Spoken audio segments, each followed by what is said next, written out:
Hello mga idol, good morning. Ito na na aking mga tinanim nung nakarang buwan. Ayan. Pakikita ko sa inyo. Ayan. Mga tinanim ko yan sa nakarang buwan. Kaya pakikita ko sa inyo mga, ayan, namumunga na yung sili, namumunga. Tapos yung kalabasa natin. Ganito, tinatakpan ko to kasi masin na itong kalabasa. Ito na mga idol. Ayan.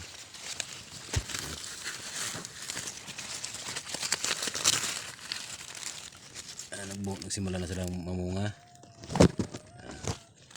Tapos naman natin ulit kasi medyo mahihain niya kasi may ito ng isa.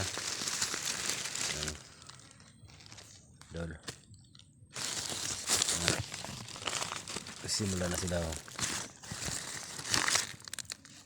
Yan ang kalabasa na mahihain kaya tinatakpan ko yan.